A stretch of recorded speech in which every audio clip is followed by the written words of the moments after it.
The crystal chandelier hanging in the grand ballroom of the Fairmont Hotel cast 1,000 fractured diamonds of light across the assembled crowd. It was a light that seemed to mock Liam Holt, illuminating the threadbare nature of his suit jacket and the worn collar of his shirt. He stood slightly apart from the glittering throng, a quiet island in a sea of champagne and self-congratulation. His wife Clara was the center of a radiant circle of her colleagues, her laughter sharp and bright. She was a senior vice president at a major financial firm, and this charity gala was, for her, a victory lap. For Liam, it was an obligation, a biannual exercise in quiet humiliation. Clara caught his eye from across the room. She beckoned him over with an imperious flick of her fingers, a gesture one might use for a waiter or a wayward child. Liam moved with a practiced calm, navigating the clusters of tuxedoed men and women in shimmering gowns. As he approached, Clara's boss, Mark Renshaw, a man whose tailored suit cost more than Liam's monthly mortgage payment, gave him a lazy, dismissive glance. "Ah, Liam," Clara said, her voice carrying a theatrical brightness that set Liam's teeth on edge. "Mark was just telling us about the new acquisition. Utterly brilliant. It's all numbers and strategy. A bit over your head, I imagine." Liam offered a small, polite smile. "It sounds impressive." "It is," Mark said, his tone oozing condescension. He looked Liam up and down, a subtle inventory of his perceived failures. "Clara is a killer, an absolute asset. I don't know what I'd do without her." He placed a hand on the small of Clara's back, letting it linger. Liam noted the gesture, filed it away, another piece of data in a growing collection. "Oh, Mark, you exaggerate," Clara purred, though she was clearly thrilled. She then turned her brilliant, cutting smile on Liam. "My Liam is brilliant in his own way, of course. He draws the most wonderful little blueprints. Don't you, darling? Little houses, little additions. It's all very artistic." The circle of colleagues chuckled. It wasn't a loud, boorish laugh, but something far more cruel, a soft, polite, understanding titter. It was the sound of a pack confirming its own superiority. They saw a man who was a drag on his successful wife, a creative type with no real ambition, a gentle failure tethered to a shooting star. Liam's smile didn't waver. He met Clara's gaze, and for a fleeting moment, the practiced brightness in her eyes faltered, replaced by a flicker of something. Annoyance? Guilt? It was gone as quickly as it appeared. He felt the familiar weight in his pocket, the cool, smooth cylinder of his fountain pen. It was a vintage Mont Blanc, a simple, elegant piece from the 1950s. To Clara, it was just another of his odd, impractical affectations. To Liam, it was a totem, a reminder. He said nothing. He simply endured. This was the central pillar of their life together, her ascent and his quiet, supportive presence in the shadows. Clara believed her husband was a relic, a man out of time, clinging to an antiquated profession that offered more satisfaction than financial reward. She saw him as a project, a fixer-upper she had lovingly taken on but had grown weary of renovating. She thought his quietness was weakness, his patience, inertia, his dignity, a lack of ambition. She had no idea. She had no idea that the man standing beside her, the man whose perceived failures gave her own success such a satisfying sheen, could have bought the hotel they were standing in. Not with a loan, but with the loose change from one of his smaller investment accounts. She thought he drew little blueprints, and in a way, he did. But the latest one wasn't for a suburban kitchen remodel. It was for a billion-dollar corporate campus in Singapore, a project so confidential that even its code name had a code name. The man they all pitied, the quiet, artistic husband, was the sole founder and principal of one of the most exclusive and profitable architectural firms in the world. A firm so discreet it operated almost entirely through referrals from the global elite. Within 3 months, this entire glittering, self-satisfied world they had built, or rather the world she thought she had built, would be reduced to rubble.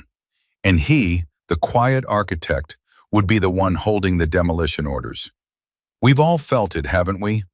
That sting of being underestimated, of being judged by a cover that doesn't even begin to tell the story.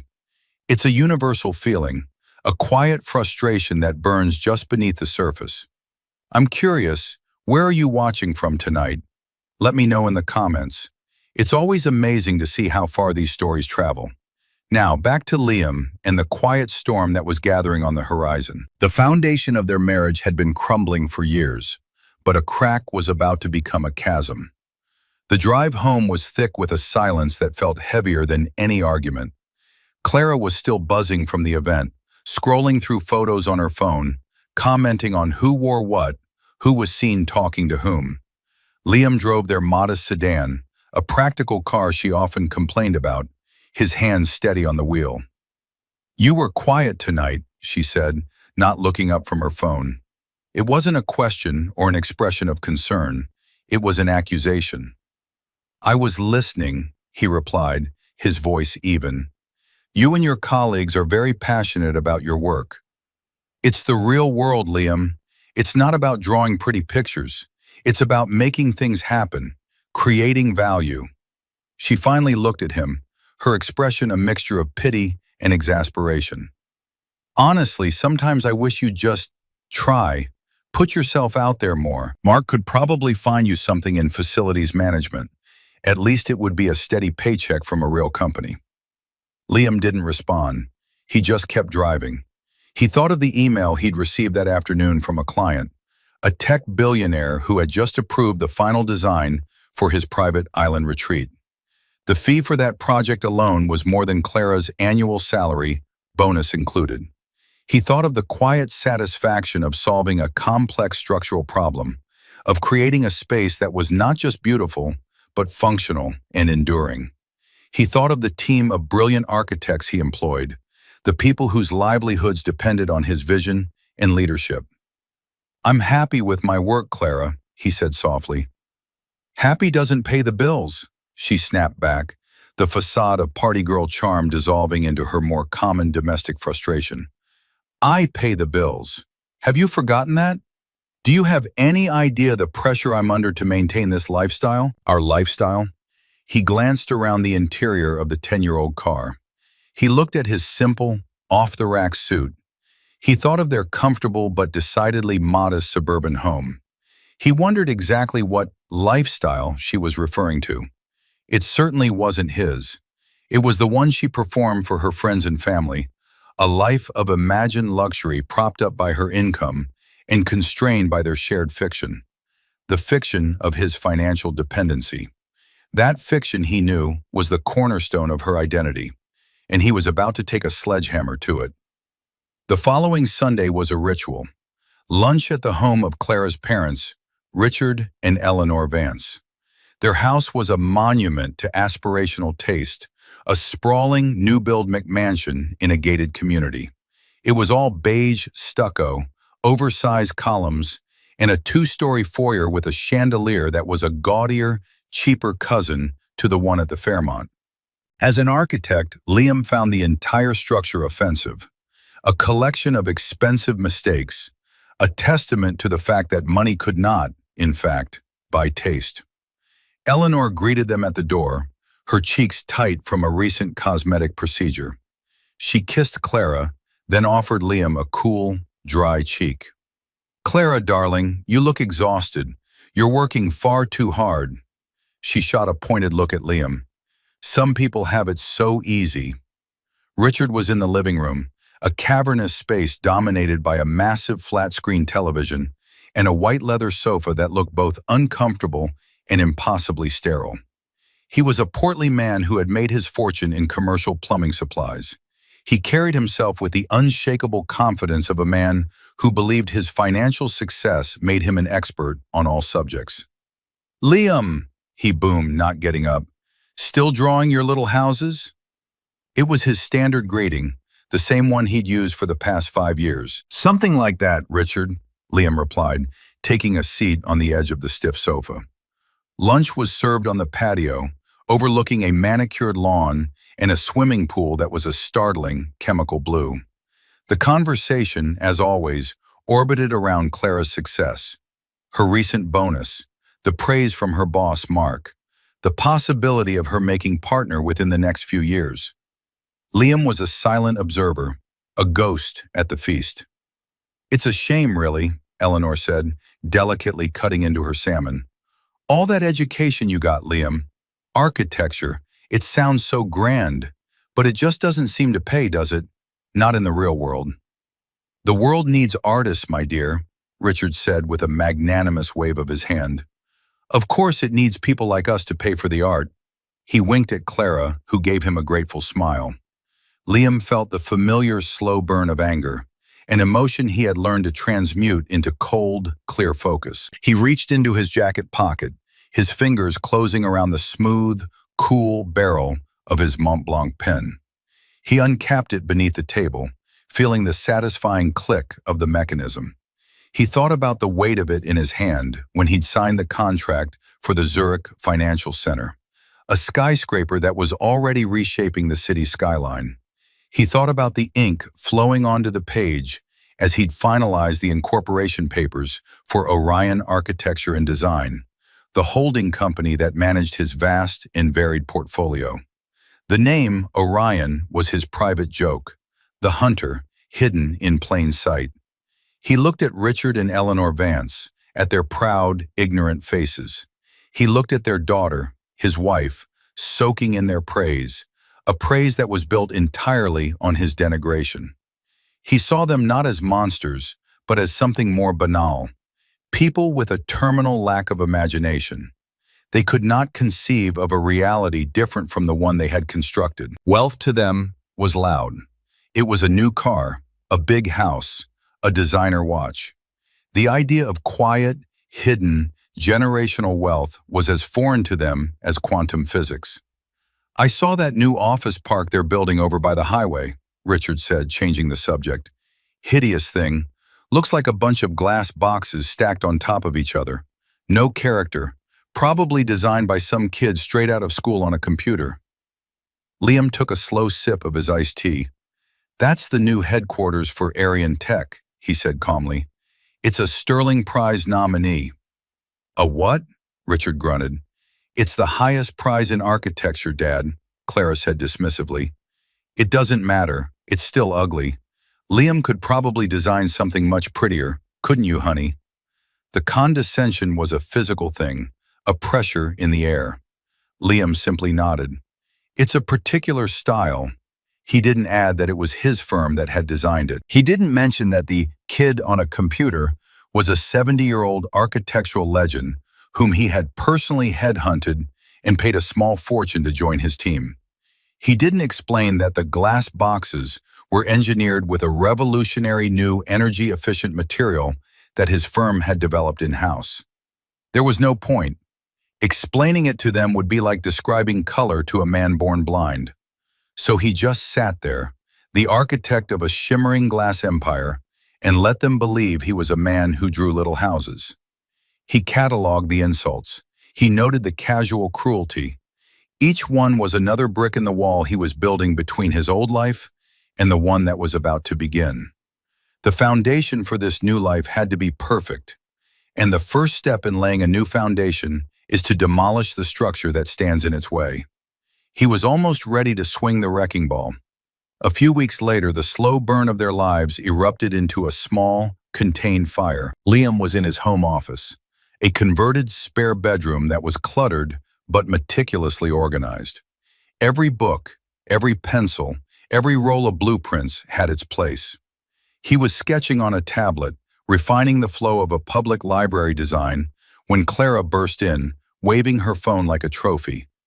"Guess what I did?" she said, her eyes alight with a manic, triumphant energy. Liam put his stylus down. "What did you do, Clara?" "I booked it! First-class tickets to the Maldives. A week at one of those overwater bungalows. It's non-refundable, so don't even try to argue." She was beaming, her smile wide and challenging. Liam felt a profound sense of weariness settle over him. The Maldives, that sounds expensive. Of course it's expensive. It's the best. I got a massive bonus for the Renshaw deal, and I decided I deserve to treat myself. And my parents, they've been so stressed lately. Liam absorbed the information, breaking it down into its component parts. The unilateral decision, the deliberate mention of the bonus from her boss, Mark, the inclusion of her parents, and the unspoken but deafeningly loud exclusion of him. So, you, your mother, and your father are going to the Maldives, he stated, his voice devoid of emotion. Well, of course. You can't afford to come, obviously, she said, the words sharp and precise, designed to cut. And besides, someone has to stay here and watch the house. You can use the time to work on your little projects. Maybe you'll even land a client who can pay you in actual money for a change. This was new. The cruelty had always been there, simmering beneath the surface, but this was a direct, undisguised attack. It wasn't a joke at a party or a backhanded compliment at lunch. It was a clear and brutal statement of her perceived power and his perceived worthlessness. He looked at her, truly looked at her, at the expensive dress she wore, the designer handbag slung over her shoulder, the restless, hungry look in her eyes. He had once loved this woman. He had been drawn to her fire, her ambition. But over the years, that fire had ceased to be a source of warmth and had become a consuming, indiscriminate blaze. It was no longer about building a life together. It was about fueling her insatiable need for validation. And his role was to be the kindling.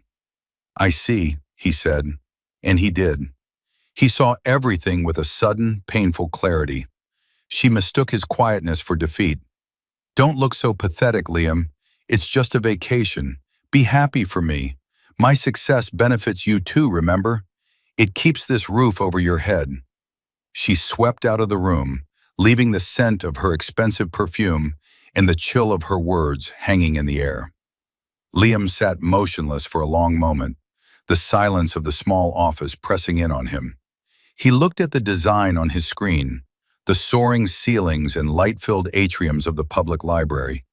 A place for everyone, a place built on quiet principles of community and shared knowledge. It was everything his marriage was not. Later that night, long after Clara was asleep, Liam was back in his office. The door was locked. He wasn't sketching. He was on a secure video call, the screen of his laptop casting a blue glow on his face. On the other end of the call was Julian Croft, his partner and oldest friend. Julian was the public face of their firm, a charismatic deal-maker who handled the clients, while Liam remained the silent, architectural genius behind the curtain. I saw the wire transfer for the Singapore project came through, Julian said, his voice tinny through the laptop speakers. The board is ecstatic. They're already talking about phase 2. The screen was filled not with blueprints, but with spreadsheets, stock portfolios, and real estate holdings. The numbers had so many zeros, they looked like a coding error. Good, Liam said, his voice low. Divert my share into the Aspen Development Fund. Julian leaned closer to his camera, his expression serious. Liam, I have to ask again. How much longer are you going to keep this up? This charade. It was one thing when it was a social experiment, a way to protect yourself. But this? Letting her treat you like this? It's gone on too long. It's starting to affect you. Liam ran a hand over his face. He looked tired. The foundations have to be perfect before you build the tower, Julian. You know that. A structure built on a compromised base will inevitably collapse. What does that even mean? It means I needed to be sure, Liam said, his gaze distant. I needed to know if there was anything left to salvage, any part of the original structure that was still sound. And is there? Julian asked gently. Liam was silent for a moment. He thought of Clara's triumphant expression as she announced her trip. He thought of her casual, brutal dismissal of his worth. No, he said, his voice flat and final. There isn't. The entire thing is rotten. It needs to be demolished. Julian nodded slowly, a look of grim understanding on his face. All right then, the documents are ready, I've had the legal team on standby for 6 months. You just say the word." "It's almost time," Liam said. He looked toward the closed door of his office, toward the quiet house where his wife was dreaming of Maldivian beaches and her own brilliant success. "There's going to be a party for her birthday. I think that would be a fitting venue." A sense of cold resolve settled over him. For years he had been the architect of buildings. Now he was about to be the architect of a reckoning, and he would design it with the same meticulous, unforgiving precision he applied to all his other projects. The night of Clara's 40th birthday party arrived like a gathering storm front. The air in their suburban home was humid and thick with the scent of expensive flowers and catered hors d'oeuvres. Liam had, at Clara's insistence, paid for the party. He'd done so by quietly selling off a small, almost negligible stock holding, a transaction that had taken him 30 seconds on his phone. Clara believed he had emptied his meager savings account, a narrative she found both touching and faintly pathetic. Their house was filled with her world, sleek, predatory colleagues from her firm, laughing too loudly, friends from her yoga class, all bone-thin and dressed in flowing linen. And of course, her parents, Richard and Eleanor, holding court by the fireplace, radiating smug satisfaction. Liam moved through the crowd like a phantom, refilling glasses, smiling politely, a gracious host in his own public execution. Mark Renshaw was there, of course. He had arrived with a gift for Clara that was ostentatiously large and wrapped in gold foil. He greeted Liam with a hearty slap on the back that was more of a blow than a friendly gesture. "Liam, good man, keeping the home fires burning while the rest of us are out slaying dragons, eh?" He laughed, and Liam saw Clara, standing beside him, laugh along with him. Mark's hand once again found the small of her back, a casual gesture of ownership that no one seemed to notice but Liam. Liam saw it all. He was an architect of spaces, and he understood how people moved within them, the invisible lines of power and desire that connected and repelled them. He saw the way Clara leaned into Mark's space. He saw the way her friend's eyes flickered toward him with a mixture of pity and contempt. He was the quiet, unassuming anchor weighing down their glittering friend. The evening wore on, a symphony of clinking glasses and brittle laughter. Liam found a quiet corner in the kitchen, watching the proceedings through the pass-through window. He felt strangely detached, as if he were observing a simulation of his own life. He felt the weight of the Mont Blanc pen in his pocket, a familiar comfort. He had used it that afternoon to sign the final authorization for Julian. The wheels were in motion. The wrecking ball was swinging. Finally, the moment came. Clara, her face flushed with champagne and adoration, clinked a spoon against her glass. The room quieted. "I just want to thank you all for coming," she began, her voice ringing with emotion. "Turning 40 is, well, it's a milestone, and it makes you think about your life, about the choices you've made." She beamed at the crowd, at her parents, at Mark. Her eyes scanned the room and finally landed on Liam, who had emerged from the kitchen to stand at the edge of the living room. "I look at my life, and I am so proud of what I built." She paused for effect. "My career, my friendships, this beautiful life." Then she turned her full attention to Liam, a slow, pitying smile spreading across her face. The room became intensely quiet. Everyone sensed that this was the main event. "And I want to give a special thanks to my dear husband, Liam." Her voice was syrupy sweet, but her eyes were cold steel. "He's my rock. He reminds me that not everyone is meant to build empires in the sky.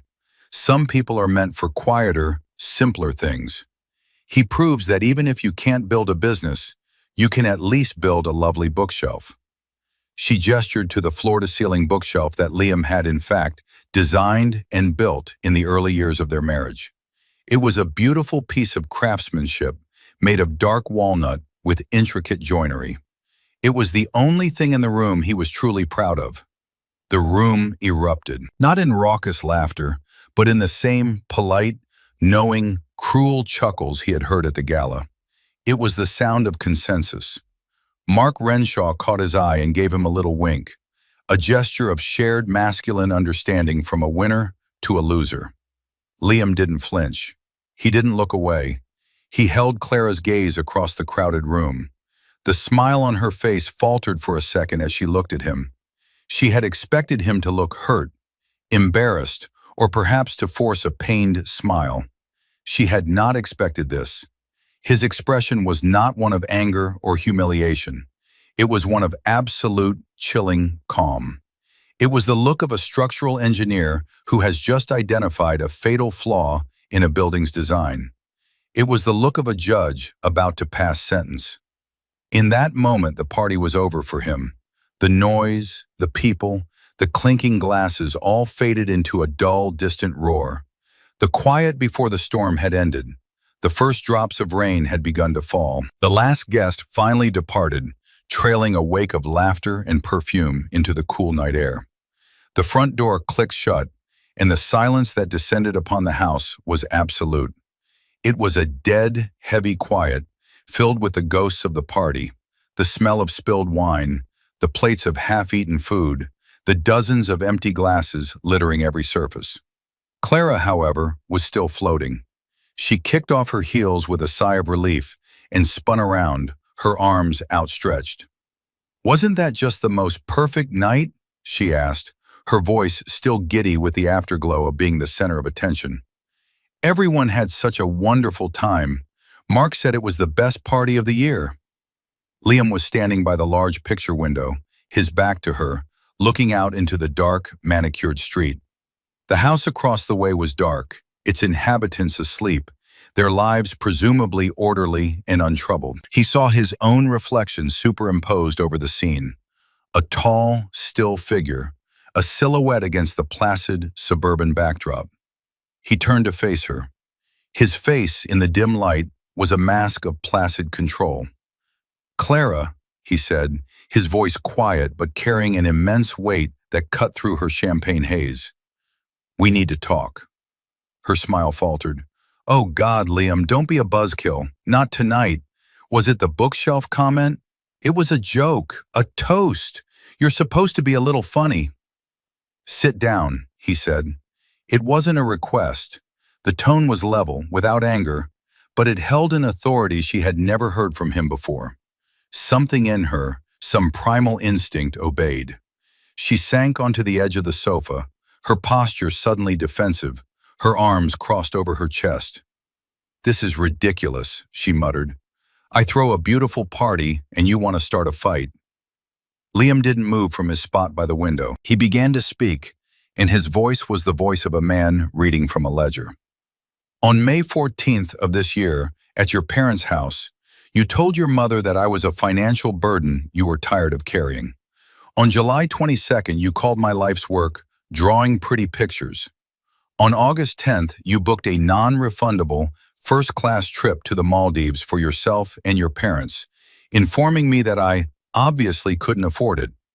And tonight, in front of 30 people who work for you, or wish they did, you reduced my entire existence to being capable of building a bookshelf." He paused. Each statement was delivered without inflection, a simple fact. It was his list of grievances, the quiet catalog he had been compiling for years. Clara stared at him, bewildered. You keep a list? That's creepy, Liam. And you're being incredibly sensitive. Those weren't attacks. They were just observations." "Were they?" he asked, his voice dropping even lower. He took a step toward her. "Was it just an observation when you started sleeping with Mark Renshaw?" The accusation landed in the dead silence of the room with the force of a physical blow. The color drained from Clara's face. For a moment she looked utterly lost, her mind scrambling for a defense, a denial. I don't know what you're talking about," she stammered, but her eyes, wide with panic, told a different story. "That's an insane thing to say, a horrible accusation. You're just trying to hurt me because your feelings are bruised." "Am I?" Liam said, his calm unwavering. He felt no triumph, only a deep, profound sadness. This was the final, necessary step, the diagnosis of a terminal illness. The late nights at the office, the business trips on weekends, the way he touches you, the way you look at him. I'm an architect, Clara. I'm trained to see the details others miss. I see the stress fractures in a facade. I see the patterns in the chaos. And your pattern is pathetically simple. She leaped to her feet, her fear now transmuting into rage. How dare you? After everything I do for us, I work myself to the bone to give us this life, and you accuse me of that. You're pathetic. You're a pathetic, jealous man who can't stand that his wife is more successful than he is. It was her final, most powerful weapon. His failure, her success. It was the trump card she had played 100 times before, and it had always worked. But this time, Liam didn't flinch. He didn't even seem to hear the insult. He simply looked at her, his eyes filled with a strange, unnerving pity. "It doesn't matter," he said, and the casualness of his dismissal stunned her into silence. He waved a hand, as if brushing away a fly. "The affair is a symptom, Clara, not the disease. The disease is a fundamental contempt, a contempt you've nurtured for years, watered by your parents, celebrated by your friends." He turned and walked toward his office, the small, cluttered room she so despised. She stood frozen for a moment, then followed him, her rage and confusion warring within her. "Where are you going? Don't you walk away from me. We are not done talking about this," she yelled at his back. He didn't answer. He entered the office and moved with a calm, deliberate purpose that was mesmerizing. He walked to the old wooden box on his desk, a simple thing he'd had since college. He unlocked it with a small brass key. Inside, nestled on a bed of faded velvet, was his fountain pen and another single key. It was heavy, ornate, and made of solid brass. She had never seen it before. "What is this, Liam?" she demanded, her voice shaking. "What is all this melodrama?" He ignored her. He took the key and walked to the walnut bookshelf, the one she had so recently mocked. He ran his hand along the spines of the books on the third shelf, then pressed a specific volume, a worn copy of Vitruvius's De Architectura. There was a soft, satisfying click, and a section of the bookshelf swung inward, revealing the flat, gray steel door of a wall safe. Clara gasped. Her mind couldn't process what she was seeing. A hidden safe? In their house? In Liam's pathetic little office? He inserted the brass key, turned it, and spun the combination dial. The safe swung open. He reached inside and pulled out not cash, not jewelry, but a thick, leather-bound folio, embossed with a single, stylized symbol she didn't recognize. A constellation of 3 stars in a line. The Belt of Orion. He placed the folio on his desk and opened it. He looked at her, his eyes clear and direct. "You've always expressed a great deal of concern about my income, Clara," he said, his voice as calm and steady as a surgeon's before the first incision. "I think it's time we reviewed the numbers together." The world tilted on its axis. Clara stared dumbfounded as Liam began to lay documents out on his desk. They were printed on heavy, watermarked paper, each one bearing the strange 3-star logo. The first was the founding charter for a company named Orion Architecture and Design. She had never heard of it. The listed founder and sole proprietor was Liam Holt. "What is this?" she whispered, her voice a thread. "Is this some kind of joke? A sick, elaborate joke to make you feel better?" "There are no jokes tonight, Clara," Liam said, his voice patient, almost gentle. He tapped the first document. "This is the firm I founded 12 years ago, 2 years before we met. I wanted to build something on my own terms, away from the noise and the ego of the mainstream architectural world. We operate discreetly. Our clients value that." He laid down another document. It was a contract.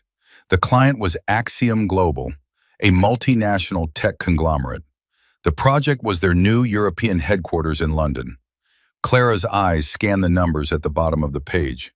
The architectural fee alone was a figure with 8 digits. She felt a wave of dizziness. I don't understand, she stammered. Of course you don't, he said without malice. It was a simple statement of fact. He continued laying out the evidence, piece by meticulous piece, a prosecutor presenting an airtight case, a contract for a private museum in Japan, the development plan for a luxury eco-resort in Costa Rica, the deed to a sprawling vineyard in Napa Valley, held by a holding company that Orion owned, the deed to a penthouse apartment on the Quai d'Orléans in Paris, with a view of Notre Dame. He laid down property tax statements, investment summaries from private banks in Zurich and Singapore, corporate filings. It was a mountain of paper, a testament to a vast and silent empire of wealth she could not have conceived of in her wildest dreams. He was the architect not just of buildings, but of this. Finally, he turned to his laptop, which sat on the corner of the desk. He typed a password and the screen lit up with the portal of a private wealth management firm. He turned the screen toward her. In the top right corner, under the heading Net Worth, was a number. It was a breathtaking number, a number so large it seemed fictional. Clara sank into the small visitor's chair in front of the desk. Her legs would no longer hold her. The room was spinning. The bookshelf, the cheap IKEA lamp, the worn rug, it was all the same, yet it was all different. She was in a foreign country. This man, this quiet, gentle, failed man she had married, was a stranger. A terrifyingly powerful stranger. Liam leaned back in his chair. He picked up his Mont Blanc pen from the desk, capping and uncapping it with a soft click. You said tonight that I couldn't build an empire, he said, his voice still impossibly calm. You were wrong. I just chose to build one that was quiet. I wanted a life that was separate from it. I wanted someone to love me, Liam Holt the man, not Orion Architecture the brand. I wanted to see if the life we built together, this simple life, was enough. He paused, his gaze locking with hers. For you, it wasn't. He leaned forward, placing his elbows on the desk, the picture of a patient teacher explaining a simple concept to a struggling student.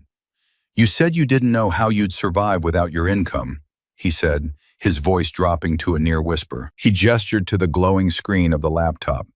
Clara, your entire annual salary, your bonus from Mark included, would not cover the property taxes on our apartment in Paris. The one you've never seen. The one I bought for us on our first anniversary, hoping that one day, when the time was right, we would go there together. He stood up and walked to the window, looking out at the silent, sleeping houses.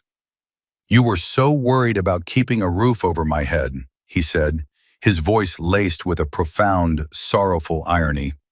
From the day I met you, I could have bought this entire street, and the one after that, and the one after that. The silence that followed was not empty. It was filled with the sound of a life shattering.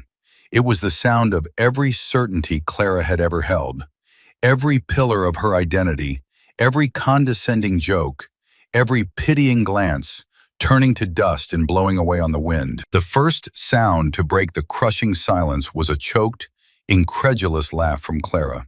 It was a hysterical, broken sound, thin and sharp in the small room. No, she whispered, shaking her head, a frantic, wild look in her eyes. No, this is a fantasy.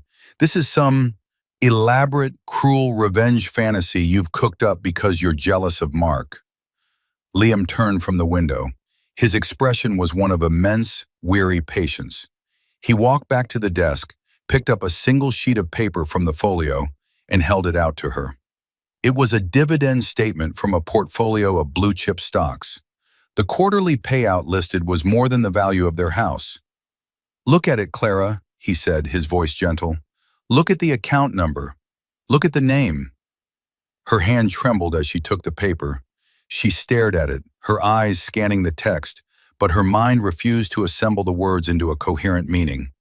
It was like trying to read a language she had never seen before. The numbers, the logos, the dense legal text, it was all just noise. But his name was there. Liam Holt. And the numbers were undeniably real. He then logged into the banking portal on his laptop again.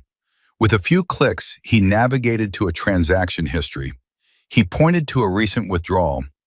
"There," he said, "that's the money for your party. I sold 0.01% of my holdings in a single tech stock. It took about 30 seconds. He then pointed to another line item. "And that's the wire transfer to the travel agency for your trip to the Maldives with your parents. I took care of it last week. I thought it would be a nice surprise."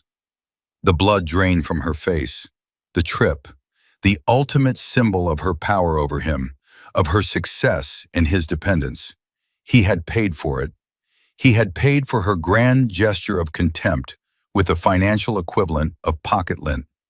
The humiliation was so profound, so complete, it was like a physical blow. The denial crumbled, and naked panic took its place. This was real. All of it.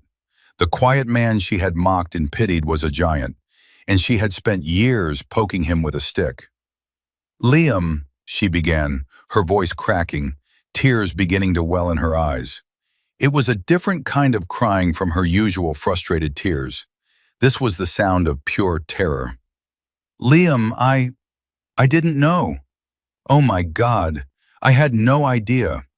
She stumbled out of the chair and fell to her knees in front of him, grabbing his hands. Her hands were cold and clammy. "I love you," she sobbed, looking up at him, her face a mess of mascara in disbelief. "I love you. I was stressed. The pressure at work, my parents. I said those things, but I didn't mean them. Not really." He looked down at her, at this woman he had once cherished, now kneeling on the floor of his office, begging. He felt nothing. Not anger, not triumph, not even pity anymore. He felt only a vast, empty distance. He gently pulled his hands from her grasp. "You don't love me, Clara," he said, and his voice was not cruel, but devastatingly final. "You love the idea of being the successful one, the powerful one, the rescuer, and you despise what you thought I was, a gentle, unambitious man who was content with a simple life. The problem is, they were always the same person. You just never bothered to look closely enough to see."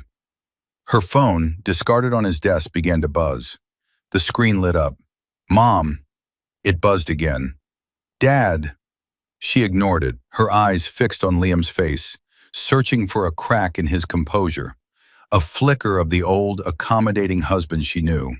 She found nothing. "We can fix this," she pleaded, her voice raw. "I can fix this. I'll change. I swear. We can go to Paris.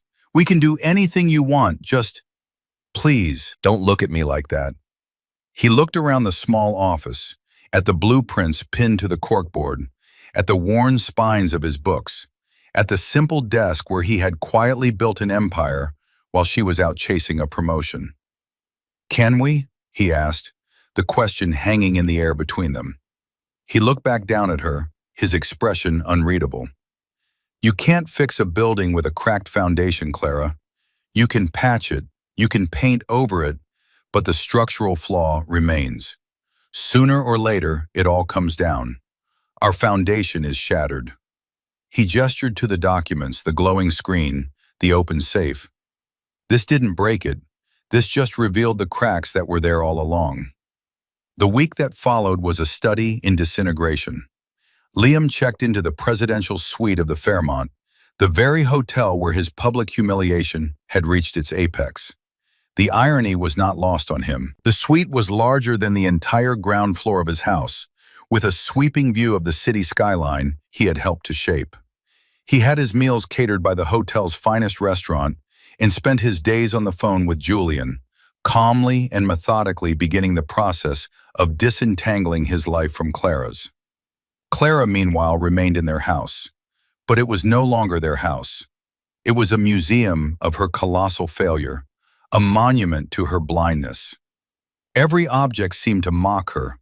The bookshelf, once a symbol of his simple-mindedness, was now a Trojan horse that had concealed the destruction of her world.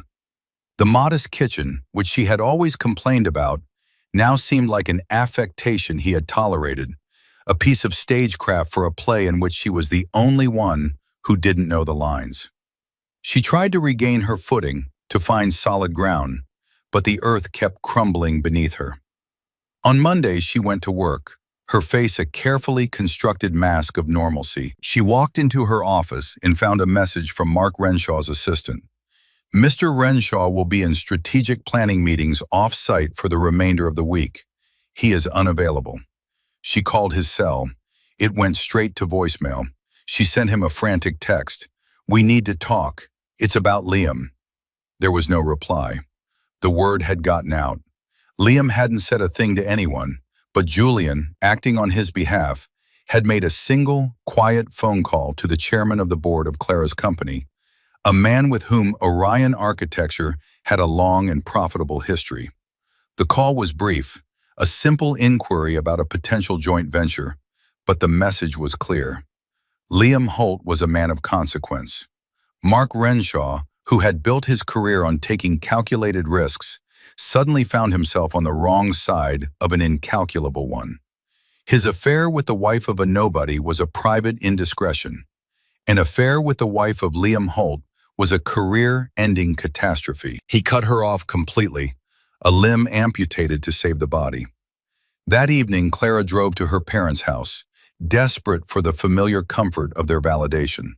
She found them in the living room, their faces grim. "We saw the charge on the credit card," Richard began, his voice tight. "First-class tickets to the Maldives. What were you thinking, Clara?" "What?" She was bewildered. "You were excited about it."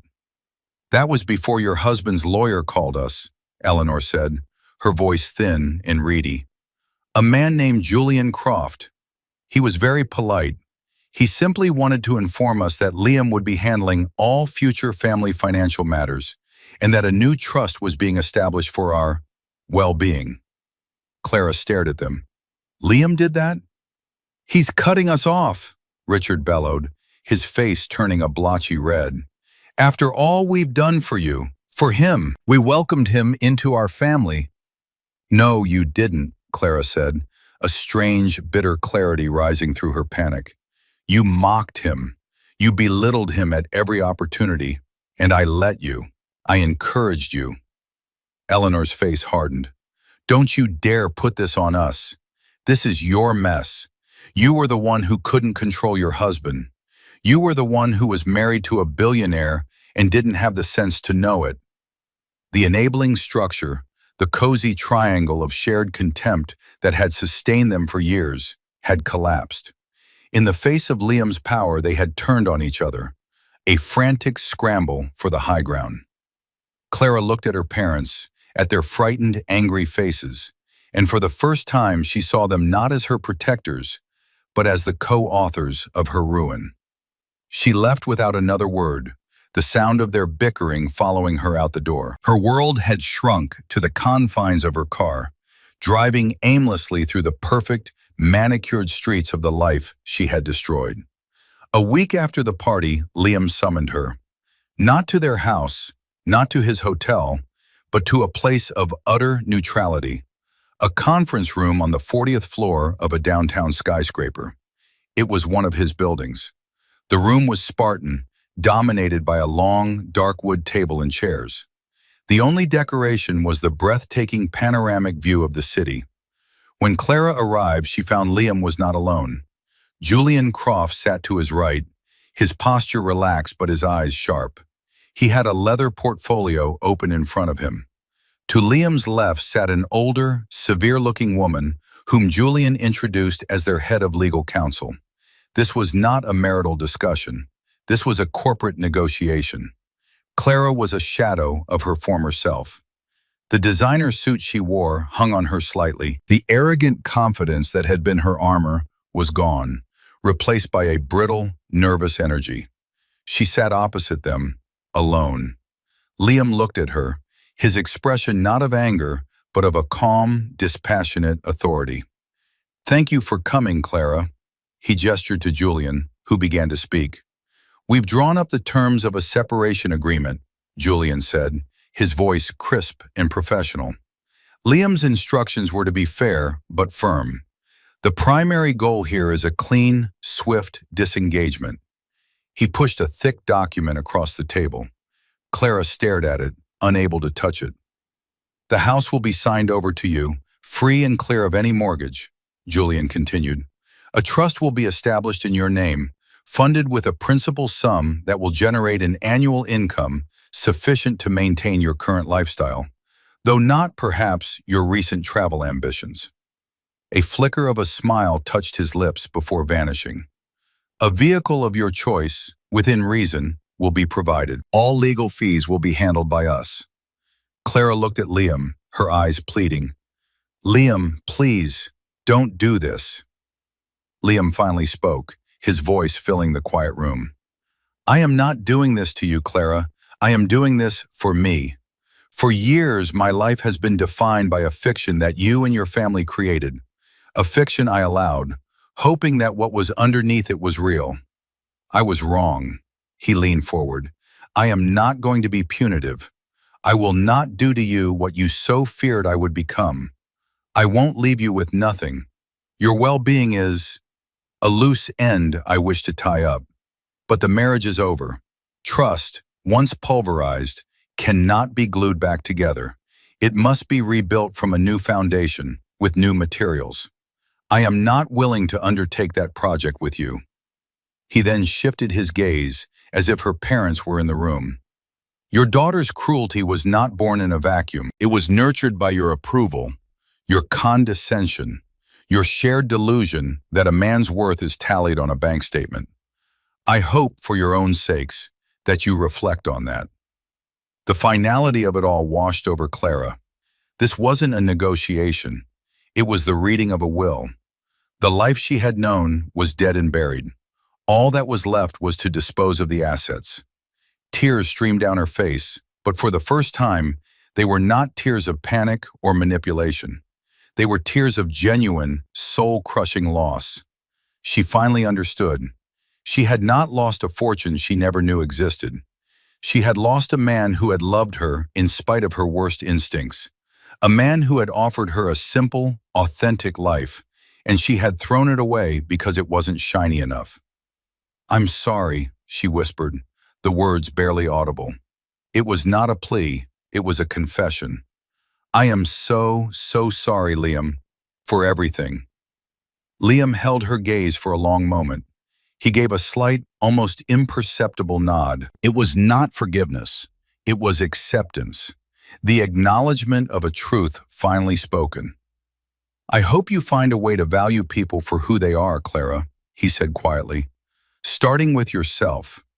The person you are without an audience, without the applause." He then stood up. Julian and the lawyer stood with him. For him, the meeting was over. He had designed the demolition, overseen the clearing of the site, and approved the plans for what came next. It was time to start building again. 6 months passed. The autumn that had witnessed the collapse of Clara's world gave way to a crisp, clear spring.